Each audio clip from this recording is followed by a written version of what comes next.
I am your friend, Dr. Charles Apoki.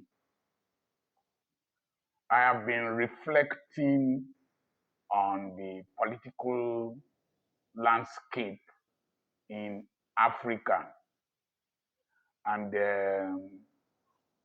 I have been wondering why somebody like Paul Biya can rule Cameroon for 42 years. At the age of 93, he still wants to contest election. And there was a place where he couldn't go. They took his effigy and that of his wife to go and campaign there. And you sit down, you start wondering why. I think there is one in Equatorial Guinea there also that is also very old. How do these people manage to hold power for this long? And how do we relate that to the situation we are currently in or moving towards in Nigeria? Remember, I have a master's degree in public administration from the Department of Political Science. I made the best result. I had 10 A's, so I know what I'm talking about. Number one, if somebody wants to stay in power in nations like Nigeria and Africa, Cameroon, and all that, you practice entrenched patronage. You see, when you practice entrenched patronage, you get loyal supporters. You give them control over key positions. Give them contracts that they don't merit. Put them in positions that they don't merit. Then you ensure loyalty from such positions. And then you maintain control over them. So you appoint people, you give them offices. Like in Cameroon, some ministers have been there for years, 20, some 30 years. When you select somebody who is likely to be very tough, you make him a minister. And like as I said, somebody who has meat in his mouth will not argue, will not whistle. Then there are 10 things I'm going to say. Number 2, divide and rule tactic. You make sure that you plant stooges in the opposition parties. You make them fight each other. Then the opposition parties become very weak, and they cannot use state machinery like as you have. They don't have the security forces and whatever. They don't have enough money. And then you bring tribalism into it, bring religion into it. You use the head of one person to knock the other inside the political party. The party will disintegrate, and they are not able to bring a formidable force into the contest. And so you will win the elections. Like in Cameroon, it's a simple majority, you win the elections. The next thing is authoritarian tendencies. You come down forcefully. Any dissent, any protests, you come down and crack down on the people. You arrest any opponent, jail them, imprison them, and then you use brute force. You use brute force. I was watching in Madagascar until the army switched over to the Gen Z generation. A policeman lit the hair of a young lady, set fire on it, and like in Kenya, brute force. Nigeria, sometimes brute force. 20th of October 2020, is it 10th of October 2020 or 20th of October? NSAS, brute force, crush them. That's the way the oligarchy fights. I don't advocate violence, but this is what is prevalent. The man in Sudan that used to carry a stick with Bashir out, so brute force. In Egypt, Mubarak, brute force. Use brute force to frighten the opposition apart from dividing them. Then suppression of dissent. You just raise your voice, they deal with you. You see what they nearly did to Natasha Apoki. All these cyberbullying laws and all that is just to suppress dissent so that you can't raise your voice. Sometimes in some countries, they plant spies everywhere. Charles Cesco did it in Romania. Plant spies everywhere. If you say anything before you know it, they've come for you. Suppression of dissent. Limiting freedom of speech and freedom of assembly. I don't think you really need permission to protest in America, the United States, or in the UK, or all over Europe. Because people protest any injustice, protest anything. The next thing is control over state institutions. You appoint the judges, you take care of them, give them money, make them comfortable. You know, the problem with, if you want to suppress people, you give differential favoritism. Let there be weaponized poverty. When you weaponize the poverty, you start to select a few people to make them comfortable. If there is housing problem in Nigeria, you can give houses to judges, give houses to this set of people, corner a few people, give them carrots while you hold the stick. So the control of parliament. Anytime you see a nation gravitating towards a parliament that has no strong opposition, when a parliament becomes a rubber stamp, it's very, very dangerous. Anything can happen after then. And then control over the security forces.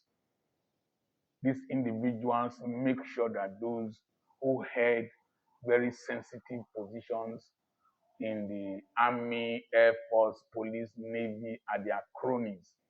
In some cases, I think, I don't know this country, their children, their in-laws, their brothers can be in charge of the security. And they control people, they monitor people. So then the next thing is to control the electoral umpire. You appoint the electoral umpire, you control the electoral umpire. Why will it take 14 days for elections results to be released? Control the electoral umpire and stuff their mouths, give them opportunities to steal, to do whatever. The new INEC chairman in Nigeria is saying that Beavers was not programmed to do electronic transmission of results. So the thing was programmed to fail right from origin. It was not backed by law, according to what I heard. Maybe I'm not too intelligent to understand. So control the electoral umpire. Then when you control the judiciary, you control the parliament, you control the security forces, then you can manipulate the constitution to put unlimited terms of contesting. You can contest as long as you are still breathing. And because you control the judiciary, you control the security forces, control all parliament. Parliament will just rubber stamp anything you bring to them. Then the next thing is the use of palliatives in the midst of weaponized poverty. That's number 8. The use of palliatives in the midst of weaponized poverty. You intentionally allow poverty to reign, you reduce the purchasing power of the people, you create unemployment, you make sure that they don't have access to purchasing power and things, and usually in the midst of low productivity. And these people would now be looking up to you. So you just bring rice, you bring tissue paper, you bring bread, you bring money, you bring drinks. Because you have pauperized the people, they will just run after you and vote for you. And you give them what cannot satisfy them. The next thing is that number 9, in most countries where they have this kind of long rulership, suppression, and papatocracy, these people like enjoyment too much. So like in Russia, alcohol was all over the place, vodka, and you make it cheaper than petrol. You see, anywhere somebody rules over them for long, they like enjoyment. They like enjoyment. And because they like enjoyment, they are afraid to die. They like enjoyment. They just want to, I beg, leave them. All die and die, I beg, leave them. How long? And with poverty, low life expectancy, lack of ambition, you just see that the people like enjoyment. When I see, I have a lounge just in front of me here. I have another one there. I have all over. The people like enjoyment. They like Nigerians like enjoyment. For example, we like enjoyment. Go to our burials, go to our weddings. All around Africa, you see people wedding, they'll be dancing as if they are not going to pay school fees, as if they are not going to pay house rent. We just like anything enjoyment in Africa. Any of such nations enjoyment. And then because they like enjoyment, the leadership will look for one star in that area. That's why our campaigns, we must look for one musician to come and play, to come and one celebrity to come and associate, one actor to come and associate. Samuel Eto'o will wear Bia's shirts. Samuel Eto'o, are you something wrong with your brain? In the countries where you stay and play football, is it this kind of old men that rule them? Samuel Eto'o, head effect, emotionalism. People will just see Samuel Eto'o dance and do one thing, and then they will just follow Eto'o's footsteps. And so people who like enjoyment too much, alcohol, women, entertainment, they never ever revolt. They never ever revolt. Then number 10, religion. Religion and culture. Let me tell you one thing. I can predict this October 20th call for the release of Nnamdi Kanu. If the protest is going on, you will see the next thing is the military will roll in their tanks. The police will come with water cannons and bullets to frighten a few people. Any of the leadership that they know that has a criminal record or one thing, they'll go and arrest that one, start a court case or one thing against those ones. People will start shrinking, and then they will do one thing, arrest people. Before you know it, traditional rulers will come out. Let there be peace, traditional rulers will come out. After that, they will bring spiritual leaders. Spiritual leaders will say peace and that and that. That's how nations are suppressed. They will use religious leaders. They will use traditional rulers. They will use opinion makers. They will go and look for one, give them money. The same people, they will give them money. Then you will see, particularly from your tribe, you start seeing Igbo youth for national development, they will come out and do press conference, condemn Showore. Yoruba youths for national integration will come out and condemn Showore. Then you will see one political person from the southeast will come and condemn the movement, divide and rule. And then they select people, put meat in their mouth and change their language.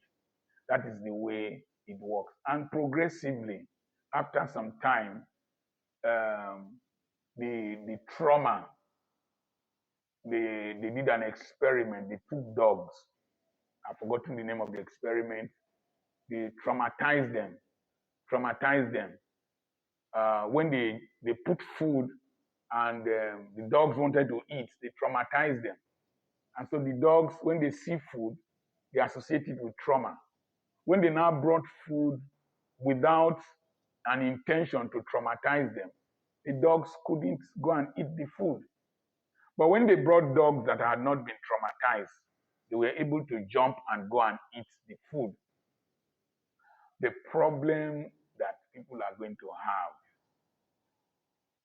my age, my generation, that have spoiled their nations, the problem they are going to have is that these children we raised with so much comfort, they don't fear what we fear. They don't fear what we fear. Number two, they've seen in those days we had only one television station, one radio station, but today they are seeing all over the world. They can communicate, they can mobilize, they have traveled, they've seen. And so you cannot cajole them with religion, with traditional rulers, and with superstars. They will bust you. So we are entering a phase in Africa where the old tendency of coalescing in one political party around power to exploit and suppress the people with manipulation from colonial masters will not work in this generation. Because just like the movement for independence, most of the movements for independence started at the end of the Second World War, when our people traveled to go and fight in Burma, present-day Myanmar, went with white people to go and fight, and they saw that the white man also cries, and they saw the development there. They said, wow, we must build our nations. That's how the independence movement started. I think Ghana gained their independence in 1947, and then some other nations like Egypt and all that before it percolated to Nigeria. And so we're going to head into a windstorm, the hurricane of Gen Z, whose fathers were suppressed but refused to be suppressed because they are the ones feeling the brunt, feeling the pains. They are the ones who are being deprived of opportunities by my generation. They are seeing that we are preparing our children to take over from us. And they are saying, no, you cannot perpetually imprison us. Like in Cameroon, they decided to choose a better devil, Issa Chiroma Bakre. They decided to choose a better devil. If you brought him to divide and rule us, we play against you. We will choose him. And so in different nations in Africa, we're going to experience more turbulence. We're going to see more autocratic attempts to suppress people. And if care is not taken, there will be violence and military takeovers in several African nations. But there is good news coming to Nigeria. Something is about to happen that will bring more foreign exchange to Nigeria. I will say it in the next video. Nigeria kò ní bàjẹ́. I have a webinar coming up on the 7th of November. The mystery of the 3 levels of personal introduction. I'm your friend, Dr. Charles Apoki. This one you're looking at is a level of introduction. There is another level of introduction that you don't know. And I will share the mysteries with you. They don't teach you that in church. But it's biblical. I will use the Bible to teach you. Send a message to +234 80 21 21 92 62 to register for the webinar, 7th of November. We have properties for sale and we have consultations that people book appointments for from all over the world. I will usually ask them, was the time worth it? They will say more than. Thank you so much. God bless you, bless you, bless you. Africa is waking up.